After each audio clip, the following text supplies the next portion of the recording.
Okay, so as we went through all of the BIOS settings and practical overclocking steps in the part 1 of the EVGA Z490 DARK K BIOS overview, I thought about doing the part 2 of that video. So on this one we could actually take a brief look at the integrated BIOS profiles, check them out, and I would also like to share some of my own experience on getting your CPU to full pot temperatures if you are trying this particular motherboard and your CPU on Ln2, and I hope that at least some of you will be.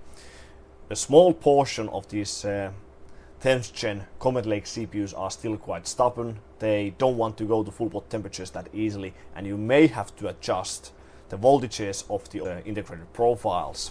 So when you enter the advanced configuration in the BIOS, you will pretty much land on the OC tab in the BIOS, which contains all of the CPU overclocking settings and most of the voltage settings. You can find the integrated profiles by pressing the left arrow key on your keyboard once, then the down arrow key once, and just go down to the OC profiles, and you can find quite a few integrated profiles made mostly by me and Kimpin. There are a few daily profiles, so 2 from me and 1 from Kimpin. This is mostly meant for the new dual rank memories, so 2 times 16 gigabytes and so on. But if you ask me, a very good dual rank kit can reach pretty much the same or close to the same daily speeds as a very good like single rank memory kit. The biggest difference comes from the actual PCB standard. So the older PCB type, the A0 or A0 PCB, it cannot reach as high daily configurations as the newer PCB standard, and the only side effect is the command rate 1 thing. So the newer PCB standard cannot reach or cannot run command rate 1 as easily as the older PCB type. So the first 2 are daily profiles. The first one is doable with a very good A0 PCB memory kit. So if we load that one, we can see most of the settings. So this profile, as well as most of the, or pretty much all of the daily profiles, they have a 5.2 GHz all-core CPU overclock dialed in with 4.5 to 4.8 on the cache and Avx Ratio Offset of 2. If you really want to play around even more, you can gain even more performance by setting a higher CPU overclock to lower core count loads. So you could run, let's say, like 5.4 GHz overclock for applications that only use 2 cores, and maybe 5.3 for all workloads that use up to 6 cores, and 5.2 on workloads that use more than 6 cores of the CPU. So just saying, the all-core overclocking feature, so if you set the same speed across all of the available cores, it's much easier way of doing things, but you can go even further if you wish. So 5.2 4.8 with 1.3 volts and minus 25%. Not all of the available CPUs will do this, so you have to test this out yourself. The minus 25% less droop is the most accurate load line calibration setting, so this is pretty much the same as the set value measured under load. So if you cannot run this stable, you may want to raise the VCO up to 1.35, but after 1.35 the scaling comes kind of bad, and you will not gain that much on air or water cooling when it comes to VCO. But the good thing is that we can utilize the Avx Ratio Offset, because the Avx based workloads are the most or they are the toughest ones to pass or to run stable. So in this example, the CPU would be 5.2 GHz in any non-AVX workload, and it would drop the frequency down to 5 GHz if the program or workload utilizes the AVX instruction sets inside the CPU. So 1.4 on the system edge and 1.35 on the I/O. These might not be necessary for this easier memory profile. So I think this was added kind of accidentally. So if you run this easier daily profile, you may want to lower the system agent and I/O a little bit. So in this profile, the memory would be at 4200 with 1.4 volts, 16, 18, 32, 23, 16 command rate 1. So this is easier to run with the older PCB standard, at least the command rate 1, but this board can get even command rate 1 with the newer PCB standard quite easily in most cases, but not with the newer with the newer memories like the dual rank memories. Those are always limited to just command rate 2 only. So those 2 times 60 gigabyte kits and so on. So if you cannot run 4200, you might want to drop the frequency down to 4133 or 4100 or 4 gigahertz, but you may want to even try higher if you wish, so like 4300. The second one is one of my favorites, so this is actually very good. This works very well on both of my single rank A2 PCB kits. So the CPU part is exactly the same, so 5.2, 4.8, same voltage, but here, because this aims for much higher memory frequency, you pretty much have to run very high system agent and I/O. 1.4 volts is pretty much safe on these two, on water cooling, even for daily use. For purely testing purposes, you can go as high as 1.65 volts on the system agent, even on water cooling, but I would never recommend anyone to run that value for 24/7, because the CPU can actually get damaged from running the system agent at these high values for long periods of time. But 1.4 volts is relatively safe, and it is absolutely required if you really want to reach those very high frequencies like 4600, 4700, 4800. And yeah, so if you, and most of all, if you really get this board and you are running, let's say, like dual rank memories, so 2 times 60 gigabyte memories, I really recommend you flash the version 1.07 or newer BIOS. The difference is huge when comparing the 1.07 BIOS to the older 1.06 BIOS or to the release BIOS, so just saying. So if you run 2 times 16 memory kit, definitely flash the newest BIOS, so 1.07 or newer. So this profile has memory frequency of 4800 dialed in. This has worked on all of my single rank kits, as I already said, A2 PCB single rank kits, but you can, if you cannot reach 4800 megahertz frequency, you can drop the frequency down to 4700 or even 4666 or 4600. But you may have to play around with the voltage. So sometimes higher voltage is not always better.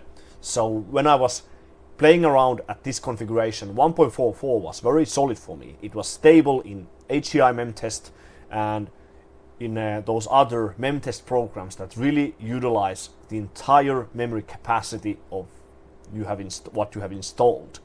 If I set the memory voltage higher than 1.5, it actually became unstable. So you really have to play around with the voltage to try to find the sweet spot value for your particular memory kit. So just keep this in mind. So frequency wise, this profile is good for 4600 to 4900, and the timing table is 18, 24, 36, 23, 16 command rate 2. Not all of the sub timings have to be set manually, but I have set all of the important ones, like the last third timings at 4 and 4. 4 and 4 is not possible on dual rank memory kits, so with those you pretty much have to run like 7, 7 or 9 and 9. But many of the important ones are being set, like cache write latency of 16, 4 active window of 23 and TRFC of 360. If this was left at auto, it would most likely set this as high as like 1023. So many of these subtimings you actually want to set manually. and the TRCD/TRP is actually quite loose. So if you have a particularly good memory kit, you may want to even try lower than 24, like 22 or even 21. So just saying. Then the last of the daily profiles is the one made by Kimpin, and it's very similar as my 4800 CAS 18 daily profile. So this is very similar in many ways. So same CPU configuration as previously, so 5248. The vCore is just a bit higher compared to my profiles, but this depends on your CPU, so just try it out yourself. So there are many CPUs that can do 5.2 non-AVX even with 1.3 volts or under, but some might need 1.35 or even more, or even higher I mean, and some will not do it at all.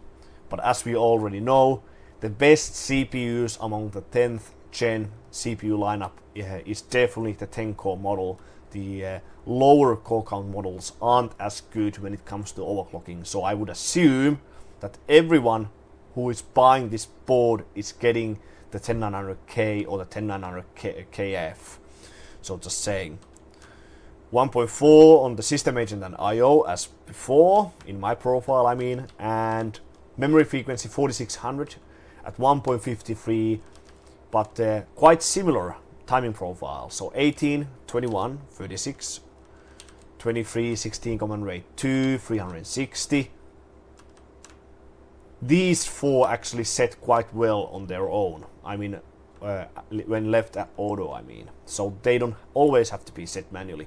The most important ones, what I would set manually, are the last thirds. Like these two over here, which I already set. So either at 9 and 9 or at 7 and 7. 7 and 7 would be the most optimal ones on these two over here with dual rank memories. So remember, this profile was especially tuned for dual rank memory kits, so 2 times 60 gigabytes, 2 times 60 gigabyte kits, and so on, not for 2 times 8 gigabytes.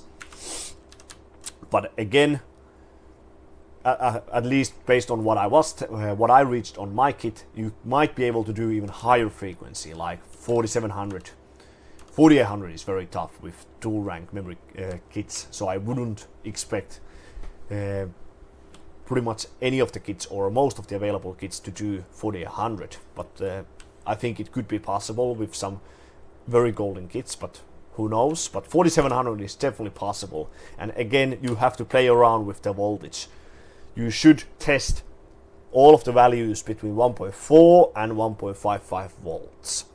Generally the memory kits or Samsung B-die kits, they start to lose their stability after 1.55 to 1.6 volts.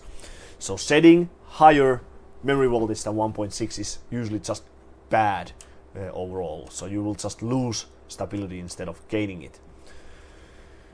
But yeah, so those are the daily profiles. I think they are plenty. There's no need to make that much more. Or I think one like micron based daily profile would be very suitable, but we'll have to see if we can create one later, as Micron has very good memory kits as well, like 5100 megahertz kits, or I'm not fully sure if those were just the like beta version kits, but they can reach very high frequencies compared to Samsung B-die. But they are just single-sided kits, all of them, so they are not dual rank like these newer Samsung B-die based kits. And then there's like air or water testing profile for the older PCB standard, so the A0 PCB or A0 PCB.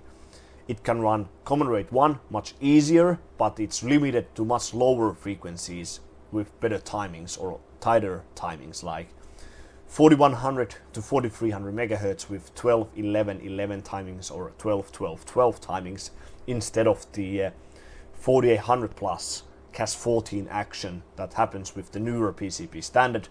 So this profile has very simple like CPU overclock, but it just has like quite rough memory settings. So the extreme voltage mode is enabled, because you have to enable the extreme voltage mode if you wish to run very high memory voltage, like 1.97 in this example.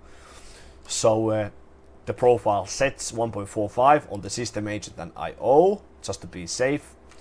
Memory 4133, but again, this timing table is good for frequencies of 4100 and even upwards of like 4266 and so on, but it depends on your kit. Sadly, the older PCB type has kind of disappeared from the retail market right now. You can't really find any new kits anymore based on the older PCB revision, but many people still have these older PCB type kits.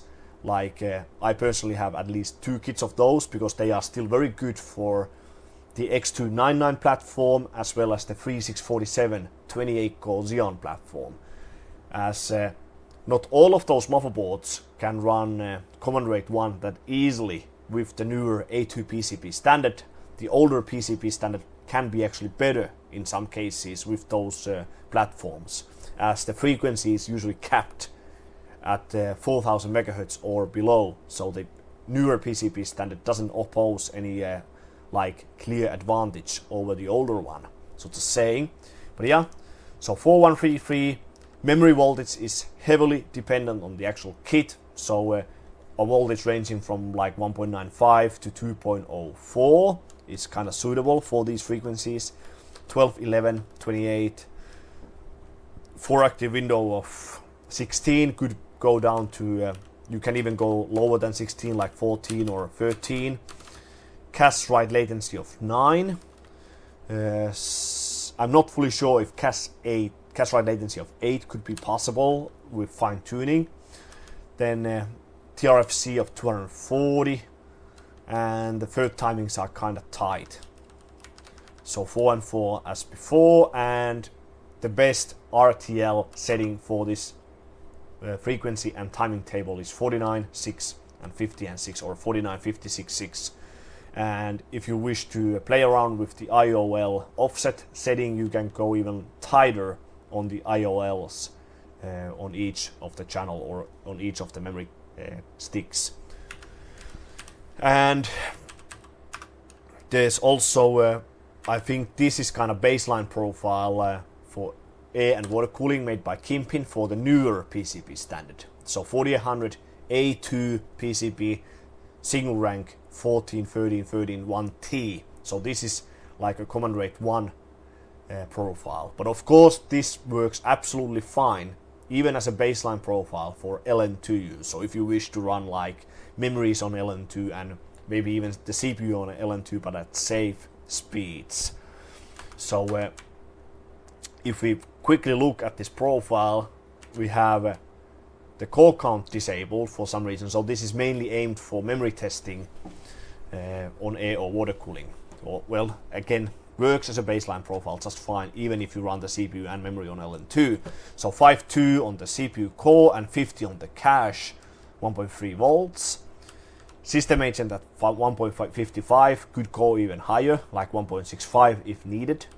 1.45 on the I/O, and memory is at 4800 MHz, 2 volts, 14, 13, 28, 466. Cache write latency of 14. Some kits might do even 13, so you can try 13 if your memory kit is able to do that. I mean, command rate 1. Command rate 1 is tighter and the most suitable one for tests like SuperPi 32M. You really need to get command rate 1 for SuperPi 32M, and that is why the single rank kits are still very good even in SuperPi 32M, even though they have worse performance than a dual rank memory kit at same frequency and timings. The biggest difference comes from the actual command rate, because the dual rank memory kits are limited to just command rate 2 only, and the command rate 1 really helps a lot in tests like SuperPi 32M. But in most of the workloads and tests, dual rank memory kit with command rate 2 is actually better. So just saying. TRFC of 330. You can go even tighter on this, so 260, 240, depends on your kit. Then I think this profile is very good for the most part. So as this was made for single rank sticks, the last thirds at 4.4 are usually possible. And RTL should be left auto as it is, but even with the newer PCB standard, playing around with the RTL is often very fruitful. So you can, if you can get the RTLs much tighter than what they are being set at auto, you can usually gain a lot in performance. Like RTL of 55 would be the best possible value at this kind of memory configuration, so 4100 MHz with Cas14 timings. If they are being left at auto, it's very likely that the RTLs are being set at like 57, or either of the channels might bug and set to very loose value, so just bear that in mind. Then if we go forward, we can find the rest are kind of like Ln2 profiles, although again these Kimpin Geekbench 3 profiles are suitable for any type of cooling. So he has been mostly focusing on memory testing recently with this particular board. So I made 3 Ln2 profiles for this board. So there's an older PCB type profile for Ln2, there's common rate 1 profile for the newer PCB standard for Ln2, and there's a higher frequency common rate 2 profile for Ln2 use. So these are pretty much the same CPU and voltage wise for the CPU, the only difference is in the memory.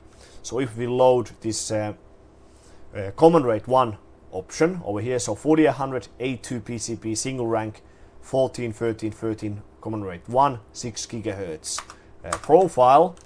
This profile will set the CPU to 6 GHz across all of the 10 cores, 55 on the cache, 1.65 volts on the CPU with Ln2 mode and extreme voltage mode enabled. These have to be enabled for Ln2 use. For Ln2 overclocking, I heavily recommend you run the -50% small droop load line option, because there's more droop at the higher CPU loads.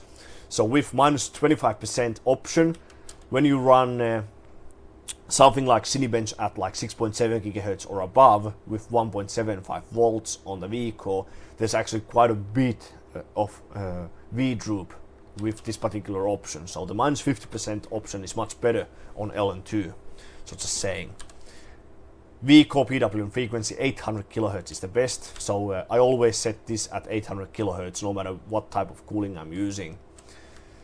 System agent at 1.65, very helpful when pushing the memories really high. So you should require, or you should use at least 1.55. 1.45 on the I/O, and this is the voltage setting profile that generally works for most of the CPUs to get to full pot temperatures. So this is kind of similar to other boards from other vendors. So the VCC PLL is the same setting as core PLL on Asus boards and the cold buck killer voltage on the ASRock boards. Like if you use the Z170 boards from ASRock, the cold buck killer voltage is the same as the VCC PLL on the Z490 DARK and Z390 DARK boards. Generally 2.2 is enough for full pot temperatures, but you can go even higher if you need to. So like 2.4 or so. The biggest voltage for like full pot temperatures is the VCC PLL OC setting. This is the same setting as the PLL bandwidth on Asus boards and the VCC PLL on the ASRock boards. The usually 1.8 volts is enough to get to full pot temperatures on most of the CPUs. Sadly, on this particular BIOS version, there's actually a newer XOC BIOS released on the forums, or there should be. this voltage can go much higher if needed be. So the maximum value this particular motherboard model supports at the hardware level is 3.3 volts. So I would recommend you use the XOC BIOS if you really want to try your CPU on Ln2, because if you cannot reach full pot temperatures with these settings, I would recommend you set the VCC PLL OC to at least 2.4 volts.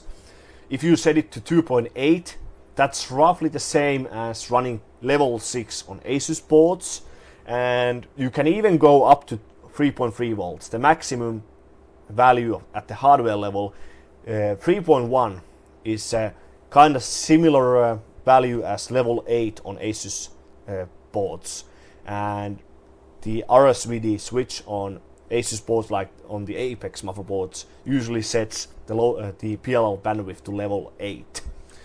My latest 10900K, which I used for that 5.5 GHz demo run, it has huge gain in temperatures when comparing VCC PLL OC of 1.8 to 3.2 volts, for example. With 1.8 volts on the VCC PLL, I can only reach like minus 160 degrees Celsius, like 160 to 163 degrees. But if I raise the VCC PLL OC to 3.2 volts, I can go as cold as full pot temperatures, but it's very on the edge. So this particular CPU is very on the edge. So if I could get a little bit more on the VCC PLL OC, like 3.4, it would be enough to run the CPU at full pot temperatures consistently. So even though the values might sound very high, you can definitely go much higher than 1.8, like even close to 3 volts and above. But you just need to flash the correct BIOS version that allows you to set higher values than 2.4 volts, because 2.4 volts is not enough on some CPUs. The standby is also very helpful. I generally recommend you set 1.35 for starters, but if this whole configuration or voltage table of voltage setting table is not enough, you can raise the standby to 1.55. So you can set the same value on both the actual value and the boot value. DMI is mainly for 3D, so if you lose screen, if you get a black screen on Ln2, if you want to run the graphics card on Ln2 as well, you can generally start with 1.5 volts on the DMI, but if it's not enough, if you get a black screen at like minus 170 degrees Celsius, you can increase the DMI voltage to 1.8 or even a bit higher. When you run Windows XP, for example, you may sometimes have to run higher DMI voltage value than in the newer operating systems. So it happens sometimes. So sometimes 1.5 volts or 1.7 volts is enough in Windows 7 or Windows 10, but in Windows XP you might have to run like 1.85. So it's saying, but I would start with something like 1.5 when just testing the CPU only with a low-end graphics card. Now the ring PLL is the same setting as the Asus PLL termination voltage. So this mostly helps the cache overclocking, and there's usually good scaling up to 1.8 volts on this particular voltage. So you can gain quite a bit on the cache speed when increasing the ring PLL to 1.4 to 1.6 to even 1.8. But it can also increase the temperatures by quite a bit. So there's a chance you could lose some on the core frequency if you go really high on this. So I would set this to like 1.4 for starters and then raise it further on when you do the actual testing. But really, cache speed is not that important compared to the actual core speed.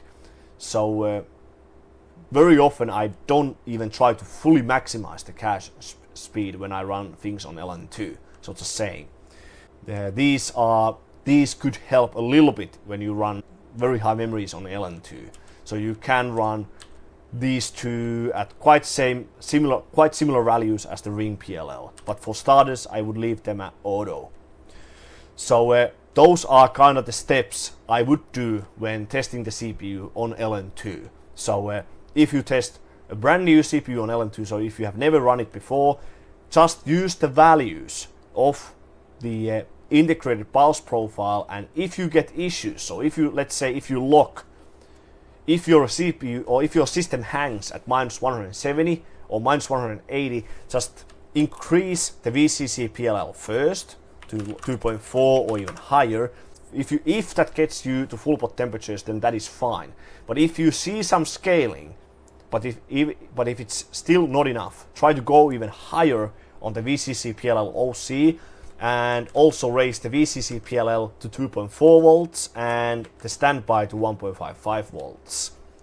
DMI, as I already said, so especially on an older operating system, you can sometimes gain quite a bit if you raise the DMI more than what's required in a newer operating system.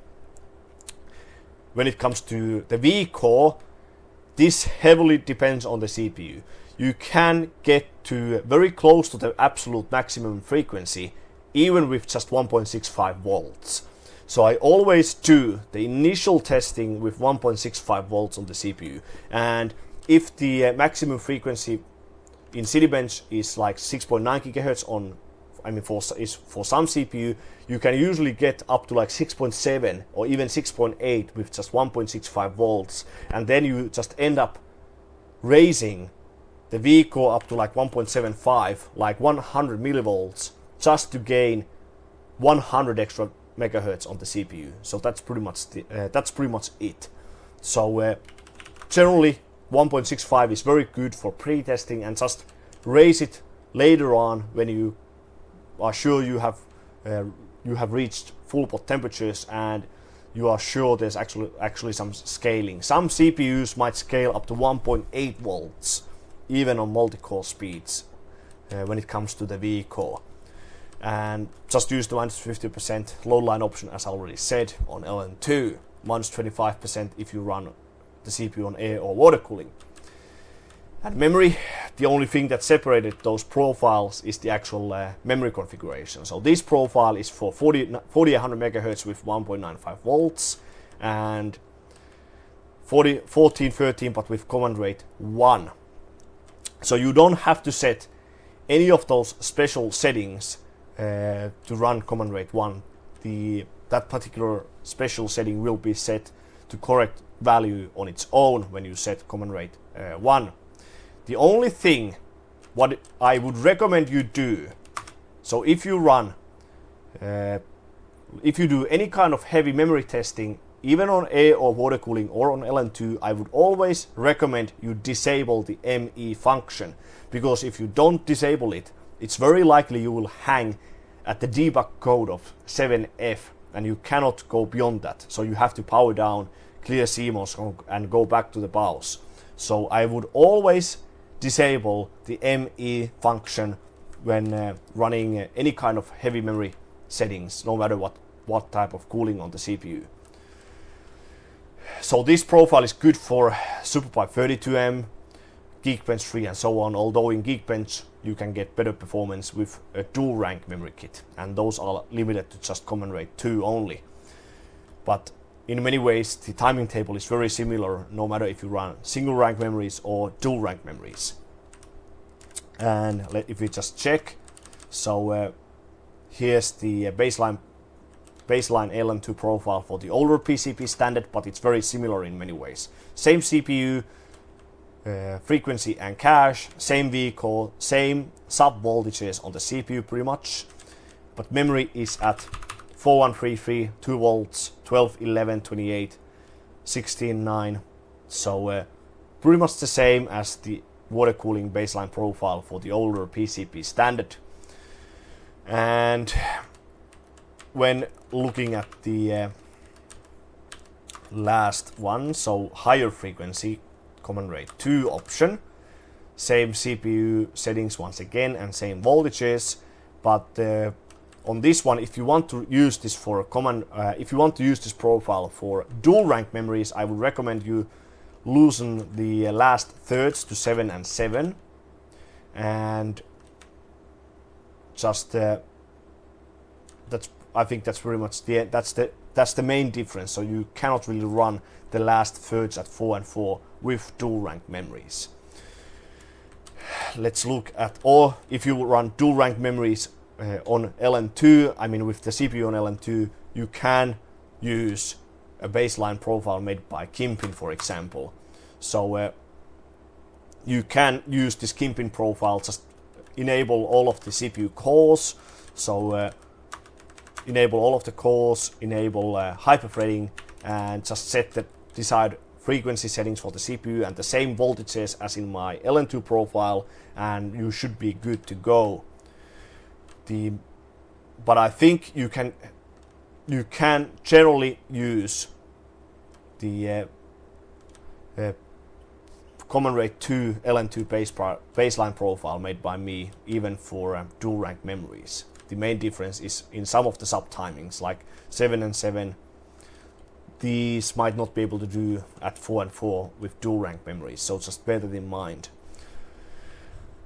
And that's pretty much it for any kind of heavy overclocking. Disable the unnecessary parts of the motherboard like LAN, audio, and so on.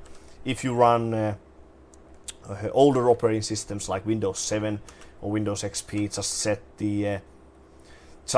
set the boot mode select to legacy, and run. If you run XP, just run the hard drive in the as media ports. Well, I have already shown you how to. I've already shown you how to run Windows XP on this particular motherboard, so just revert to my guide video if you have any questions about running this new platform and motherboard on an old operating system like that. So yeah, so those are pretty much the profiles. So if you have any questions regarding these profiles, and if you have any trouble on getting to full pot temperatures with this particular motherboard and with your CPU, then drop a comment down below and I will try to answer that. But I think you should be good to go if you follow the steps I tried to explain in this video. So I'm sure these profiles are helpful, and I don't really find too much need to have overwhelmingly too many profiles in the BIOS. So just a few very good ones should be more than enough. But yeah, so if you like to see this video, then please give a thumbs up and drop a comment down below if you have any questions or comments. And thanks for watching once again, and I will see you on the next one.